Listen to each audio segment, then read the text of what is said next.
Alright, cool. Sound sync in order. Alright, welcome to ODIN Fly. My name is Marty, and my name is Vova. Nice to finally get a few jobs happening and introduce ourselves, I guess. Yeah. So what we are doing, we are the ODIN Fly. So ODIN Fly is a big drone service, thanks to this guy, because he got a bit excited and decided to buy this massive drone to do whatever needs to be done with it. Yeah, man. And so what we are talking at the moment about is the DJI FlyCart 30. And the FlyCart 30 is, how much does the drone weigh actually, Baba? The drone itself, Yeah. without the load? without the loading, 65 kilos, yeah. with the batteries. With 2 batteries, yeah. Yeah, right, okay. And So, it can lift, in this configuration with 2 batteries, can lift up to 30 kilograms legally. okay. Definitely has bigger capacity, but for, I guess, safety reasons, 30 kilograms max. Yeah. Cool. So what we are trying to do is, we're trying to do this podcast just to bring it to you guys, to be able to say, hey, this is what we do and how we do it, and give you sort of all the BTS, so behind the scenes things. We feel like it's really cool because we are pretty much the only people in Melbourne at the moment that are doing this sort of thing. Is that right? There's no one really else in Melbourne. To my knowledge, yeah. So in Melbourne, yeah, definitely. Yeah, there's someone in Sydney maybe doing it, and maybe there's someone in Brizzy as well doing it, I think, as well. But in up Melbourne, north, at least one guy, I know him. Yeah, okay. We had a chat a little bit about flags and how to fly them and all that stuff around. So yeah, nice. Yeah. So we're coming back from a job at the moment. The job was in Starwell in western central Victoria. Yeah. It's about 2.5 to 3 hour drive from Melbourne, and we had to quickly set up a fly at just after 8 o'clock this morning. So we left home quite early, about 4 o'clock in the morning, and managed to get in time. And we had really good weather actually, because we're flying here. It was a miracle. It was a miracle almost, because we're driving and it was raining all the way. And when we got to Starwell, the skies opened up. Ta-da! Yeah. And it was quite interesting that we flew for what, good 45, maybe an hour all up. Yeah. Set up, including everything else. And driving back, and it's raining again. So it's just like left the place, and it's still raining. Yeah. So look, first episode of this podcast, we're going to try to do this every job that we kind of go on, just to give you guys essentially a behind the scenes look of what we are doing and how we're doing it. Now, we both are fully certified operators, drone operators in Australia. I personally have so my Repul is like a Part 101, 107 actually, isn't it? 101 or 107 in America. 101. Yeah, so my Repul, and then I've got my REOC as well. On top of that, I've got my radio license, and also EVLOS, which is Extended Visual Line of Sight approval from CASA, from the Central Aviation Authority of Australia. And yourself as well, right? What licenses do you own? Well, Repul, yeah, the regular one. Yep. REOC for the company to actually be able to do it commercially. Then type rating for FlyCart 30, because it's above 25 kilograms. So I can potentially fly any aircraft that's under 25 kilos. Yeah. But then you've got that special permit to be able to fly the drone. Essentially, that's more than 25 kilos, right? Yeah. And that's why the FlyCart behind us, the one that you actually see right there, the beast, is a lot more than 25 kilos. So at the moment, Bob, I can only fly. Yeah, just a little bit. So Bob, I can fly that, and I'm here to assist him from a advice and safety point of view. And obviously, safety is the most important thing that we do, because of the fact that people get excited, people get, almost. They see this massive drone as we saw today, and people just come up to it and they want to have a look at it, they want to touch it, and we're like, no, don't touch it. Take a picture, yeah. Ask some questions. Yeah. So everything went well, and we'll probably talk about that probably at the end of the episode, and we'll give you a couple of good a bit of footage behind it as well. So I had my Action 5 camera filming most of the time, and this is the first episode. So what I wanted to do is talk about how we sort of began and how we started. Now, there's two of us at the moment. However, there is a third person, Dimitri, and Dimitri kind of brought everyone together. The glue that holds everything together. So Umbrella FPV is Dimitri, and I am Marty from 1x1 Media. So I do photography and videography, and a lot of drone work at the moment as well. As mentioned before, I am fully certified to fly a FPV drones as well, so I do that service to my clients as well. And a lot of footage that I do for clients is essentially advertising purposes, so for social media, for YouTube. I've done a couple of commercials in the past as well, worked on some fairly big shoots as well, truck commercials, car commercials, a lot more stressful in that space as well. So it's a fair bit to absorb essentially, but once you sort of keep moving, you start understanding the processes, you start understanding what we need to focus on and everything else. So my background is photography. At uni I did scientific photography, and from that I kind of didn't think too much of it and kind of dropped everything, and I decided to do IT. So I did computers for probably 17 odd years, and worked in IT. Huh? Yeah, it's I enjoyed it, but I think it was just at that time, when you're young, you can stay up till quite late, and you can,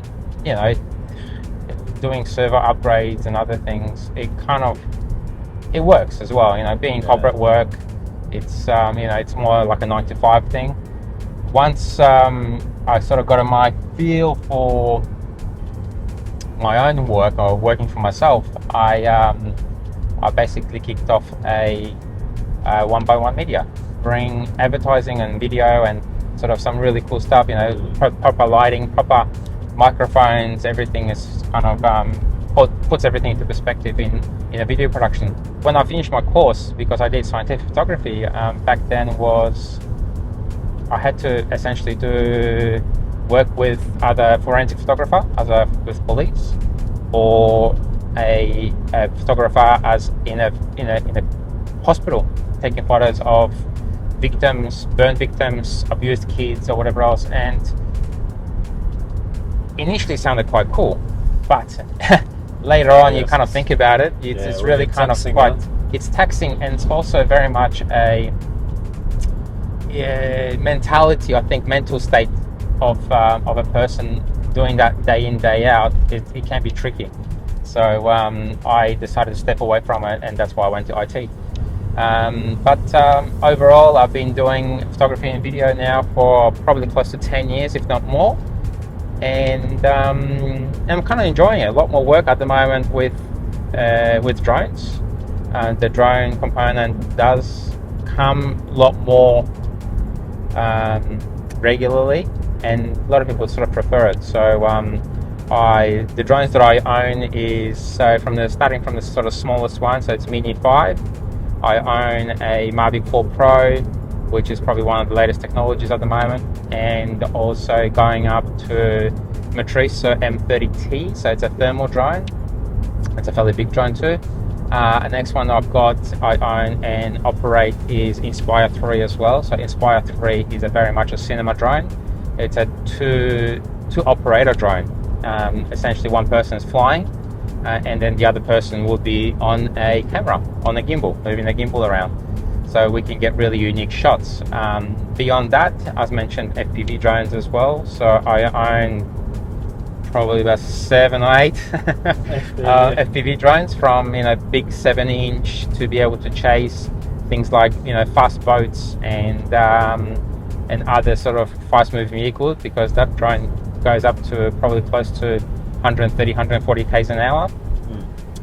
And then I've got a couple of smaller senior whoops as well, which senior whoops are the ones with the propeller guards, and the propeller guards are safe to fly around people. So you can fly somewhere.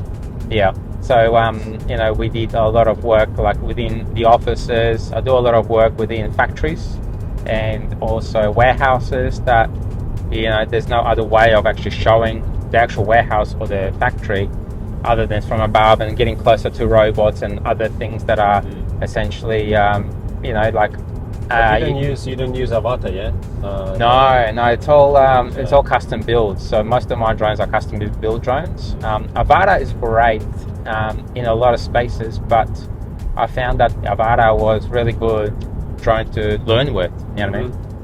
Where you almost have those training wheels where you've got that oh shit button where you can just press the button and the drone will just basically stop and hover, which is fantastic, you know what I mean? Saying that though, it's quite restrictive in a lot of spaces. So if you're flying, like in the past, what actually happened was when I was flying in a factory, for instance, and with the factory, it was actually really close to, like right next to the airport, and then as soon as the Avatar got the GPS signal, it locked me out, saying, hey, you're right next to the airport, you're not allowed to fly here, you basically, that's it, you know what I mean? So it does have a couple of restrictions, and I feel like the custom made drone, I feel like a lot more responsible for it because I built it myself. And essentially what it is, it's I put trust in myself, and and I feel like I can push that drone a lot more as well. So like mounting of the camera is much easier. I can control the weight distribution on the drone, where Avatar is you got only one camera, and if you start putting GoPros and whatever else, so it's more like a closed ecosystem. Correct. Yeah. So like last time I put in the GoPro on the Avatar, what actually happened was it was blocking GPS signal, number one. Number two, it was kind of quite heavy, so you could just feel it sagging a bit on the motors. The front motors were working a lot harder. So that sort of space, and I mean, I really prefer the view from the GoPro. The GoPro, you can put the footage, I can get the footage really raw, log and unstabilized, and in post-production I can stabilize everything through the real steady, and the footage is really quite clean, you know what I mean, and it's such a nice footage. So yeah, that's basically it. We sort of got together with Volvo through Dimitri a little bit as well. We decided to sort of join forces and obviously help each other out and work together, collaborate on a lot of different shoots and help each other out. So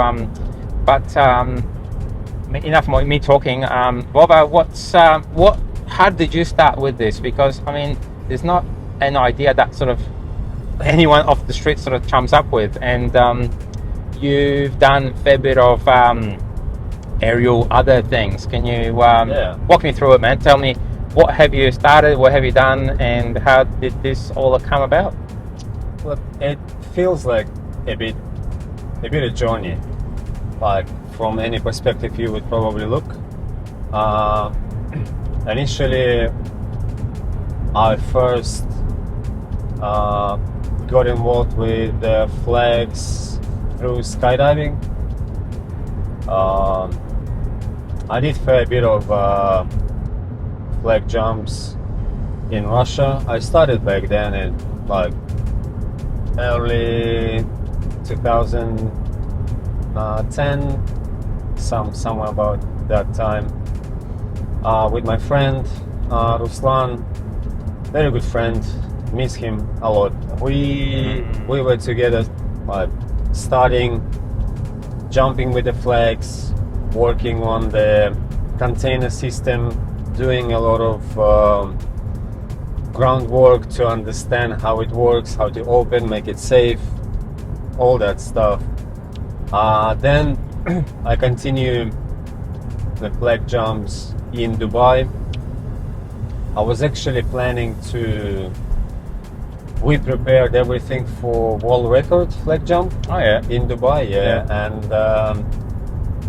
unfortunately, that got postponed, and then we just moved to Australia. Yeah. Okay. So, So with the world record though, can Yeah. you share more info on that? So what kind of world record was it? Was it height or the big flag or no, what? the biggest flag. Oh, the biggest flag. Flown, yeah. So how big was the flag for the world record? Sorry. 50 by 100 meters, I think. What? Yeah. Yeah. 100-meter flag. Yeah. Yeah. Wow. Okay. And there was a bit of process to find the right fabric for the flag, so it needs to be really Yep. light. Yep. It took me quite some time to do that. Eventually, I found it. We got the flag. The funny thing about that world record, actually, there was a mistake in Guinness book. They, in their translation from square feet Yeah. to square meters, it was actually quite less than that. But we were already working with that 50 by 100 flag. Yep. So yeah, that was the flag That's itself interesting. was the flag itself was massive. Like, Yeah. So big. what? So you didn't actually end up doing it because there was an issue with something, or? No, there was like the project. The project was postponed. Like they put the dates, Yeah. moved the dates a little bit, and then eventually we just moved to Australia. Yeah. Okay. Yeah, and here I came here with the idea that I could do the same stuff, do flag jumps, Yep. but wasn't doing much because there were players already in the market, the local ones, and I guess Yeah. that's like they saw me as a competitor, which is fair enough. So by jumping with the flag, obviously. So you were jumping with the flag, and then you thought to yourself, obviously, I can do this with the drone as well, right? Well, with the drone, there was a little bit different story.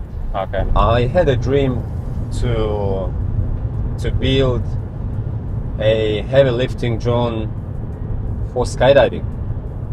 Basically, yes. So the drone would be capable of lifting a tandem, which tandem is instructor plus his customer, Yep. and well, all the gear.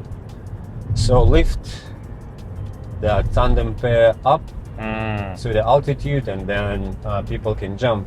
Wow. So create that relatively cheap aircraft, Right. cheap to run, cheap to buy, maintain, store, Yeah. because you don't need a runaway, you don't yeah. need expensive Right. maintenance and hunger. I think and for all that sort of stuff, Yeah. we are very much still years and years and years and years away in a from way. that perspective. I mean, In Australia, yeah. with the rules and regulations at the moment in Yeah. Australia, it's very hard. This is like with my close friends, and one of them is engineer. We were working on a prototype. Yeah, right. Working on. We still work on rescue systems to make them kind of being deployed from the minimum altitude. So to be that kind of like helpful on really low altitude where you actually need it when you fly drones, because most of the jobs are done like relatively low, and most of the stuff is happening either on takeoff or landing anyway. So you need that rescue system to work on really low altitude. So we're still working on that, but it's really slow at the moment. And come back to the aircraft. We got to the point where we had design, but then that realization that this project needs proper funding, and I wasn't just able to mate, that to support this project. The costs and through the roof, and managing something like that. I just realized I don't have enough time and money, knowledge and knowledge actually too, because it's a different level, like building something like this. So then I decided to combine my knowledge from flags and the drone industry. Because I was thinking like, how can I do something in the drone industry, because I'm still interested to be here and like still carrying this dream of eventually building or probably using off-shelf drones, just certify them for skydiving. So do you know what so the drone that's behind us, that's the FlyCart 30. They only really came out about 2 years ago? 2023 or 4. So interesting. And I think I was one of the probably not one of the first, but not so many operators in Australia. For it. And then with coming back to the idea of flying drones, I've met one person, his name Mark. I've met him on one of the drone catch-up networking events. We started actually testing this with the smaller drone, with build your own drone. I don't remember the brand. Cube, I think that was like from Cube or something. So we had that drone, and he had better knowledge like in terms of engineering stuff. So we started working together, flew like a small flag in a park, like really tiny one, like maybe 1 meter by 2 meters. That was kind of like a very beginning. I should probably have a video somewhere. Give it to me, I'll stick it on. So, and but then Mark, he got a real job. And real job. And he had to kind of like, he couldn't do drone stuff because of his job. That was a conflict of interest. Right. And with that small drone, I was actually trying to fly it myself. And I think something was wrong with GPS or something like that. I smashed the drone in a wall. Oh wow. And then I was like, well, I smashed that one. I'll probably buy a bigger one. You smash one, you buy another one. That's I start looking for a little bit bigger drone, and on Facebook Marketplace, I saw the ad for the drone, and that was Dima. And I got in touch with him. We chat about the idea.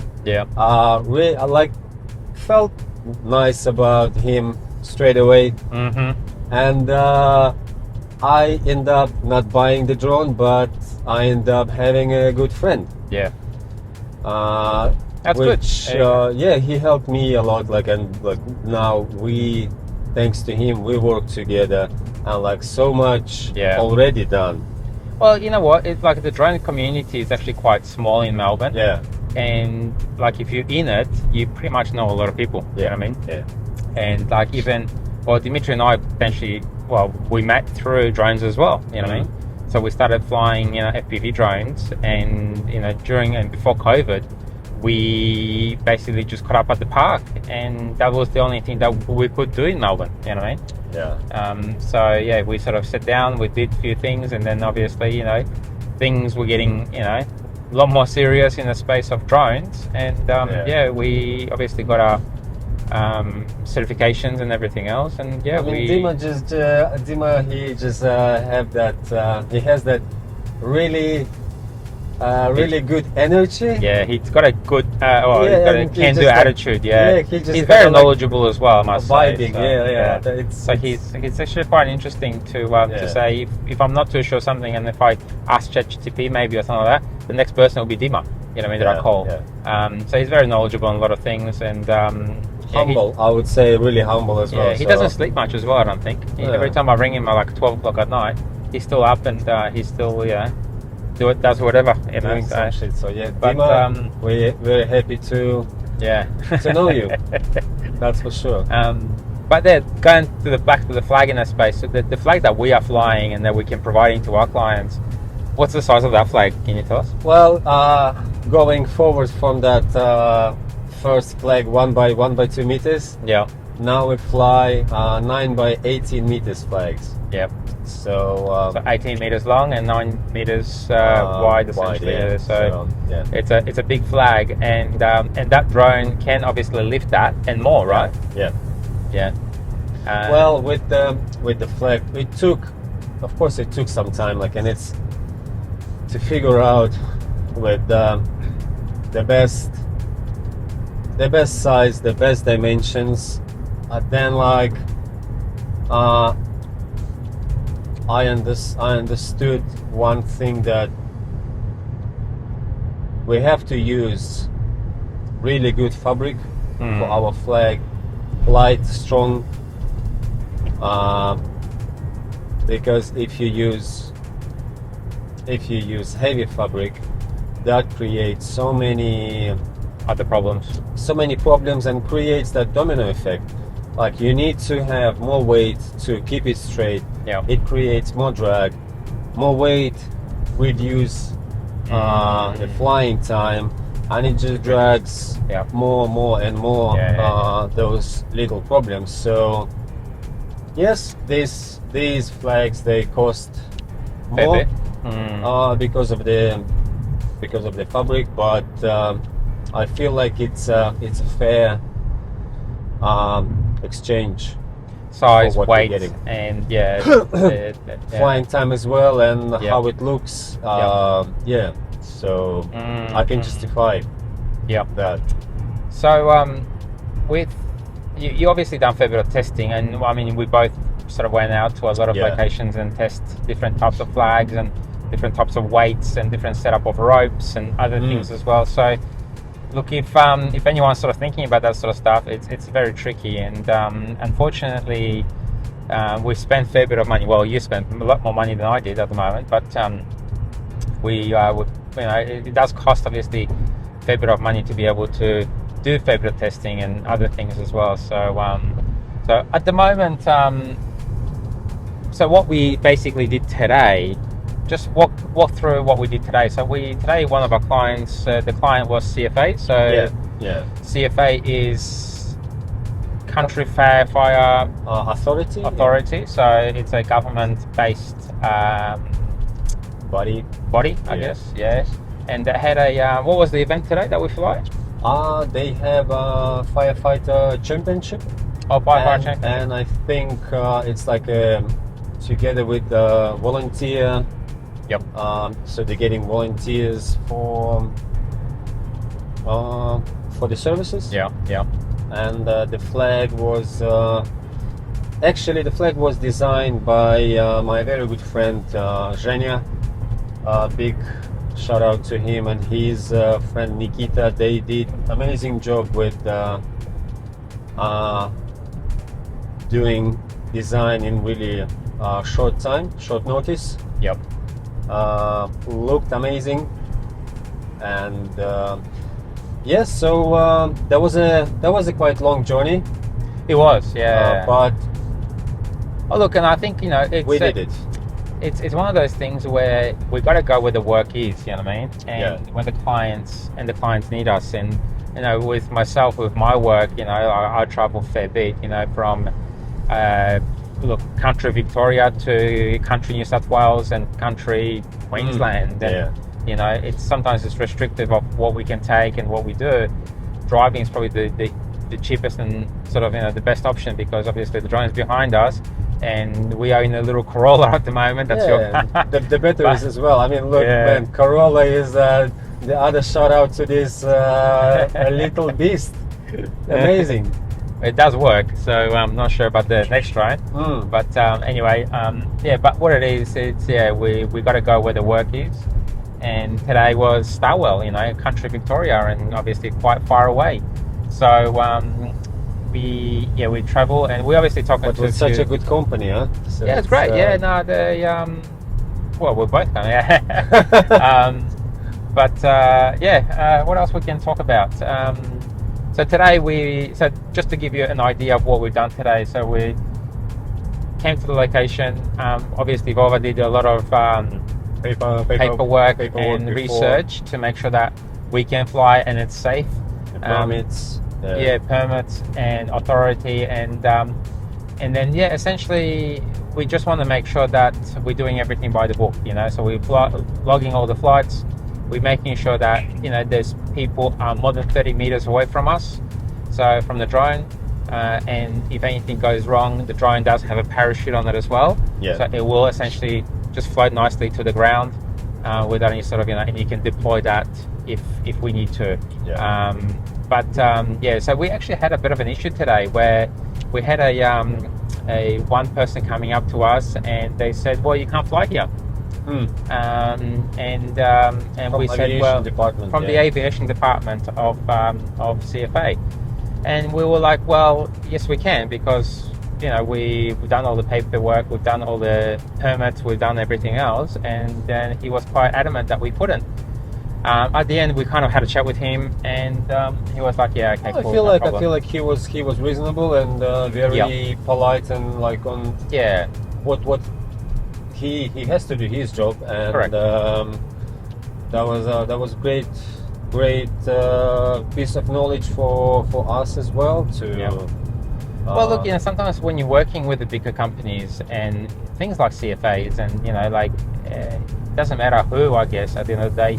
People will come up to you and then ask you, hey, are you doing this safely? Are you doing this by the book? And making sure that there is no one that, will get hurt if anything goes wrong. You know what I mean? And we did that. And like I said, we've got full insurance, we've got full certifications, we've got everything that we need to do legally. Look, both of us spent a lot of money on getting certified and getting proper numbers and licenses and everything else. So it's an interesting one. But the main part of the job today was, take the drone up, attach the flag to it. So I was obviously on the flag, Volvo was controlling the drone, making sure that the drone is nice and safe. The wind picked up at one stage, so it was kind of still manageable. Yeah, it was still manageable. But getting the flag up, and then we had a fair bit of trees in the way as well, because there was quite a tight launch window site, and we basically had to navigate. And at one stage the flag was actually quite close to the trees, and I just wanted to make sure that we were on the headsets and making sure that we have a constant communication as well, and make sure that we have both eyes on the drone and eyes on everything else, essentially, right? So so the main part of the drone was fly up today, and depending on the wind and everything else, sometimes we don't even have to fly the drone around. The drone can be stationary in one location, and the wind will just pick it up and just push the flag along. Yeah, which it's is kind of like quite relative, good. Yeah. relative. I would say airspeed. Yeah. So sometimes for the flag to be fully open, and like you just need to go up, and the wind will do the job for you. But and from one job to another, it could be a bit different. Well, that's exactly right, you know, and that's, you know, I think you were a bit nervous today. I mean, we've done a fair bit of flights, but in the areas that... I mean, it's I think it was more like that, the fact that right before the flight, we had that encounter with, you know, like communication with with that guy, with the chief of aviation department. And when you've done all your paperwork already, like, and that was a long way process, in a way anyway, of getting everything done, making sure like you tick all the boxes, and then like, and this person just turns up from nowhere. The person comes to you and says like, hey, actually, you're in big trouble. Well, but we've done everything, and like we have all the licenses, we can fly. We made sure like we've done all our checks. So that was kind of like probably the big reason for me to feel a little bit off. Look, you're flying a almost 100 kilo drone, you know, with the whole accessories and everything else. So it's only natural, I think, you know. And we've done flights in a different location, and a lot more space. And this was quite tight from that perspective as well. There was a lot of people there as well, so we just had to make sure that we are far away from everyone. But it was a good day. I think, you know, the weather really held out nicely, and I think we did really well on that space as well. So I think good job. Give me well done. Thanks. But thanks for listening, guys. I think we sort of, you know, for the first episode, probably a little bit longer, just to give you guys a bit more background about us, and give us a ODIN Fly. Subscribe. Subscribe. ODIN Fly on Instagram, and YouTube. ODIN, right? Fly. And then from myself as well, 1x1 Media, and Dimitri is Umbrella FPV. So all of that's all of us. And if you got any questions, hey, shoot us a message, give us a DM or whatever else. We're pretty much here. We'll be doing this for a long time, and we're going to be part of the skies. So nice to see you. All the best. Thank you guys. Ciao. Thank you, Martin. Thank you.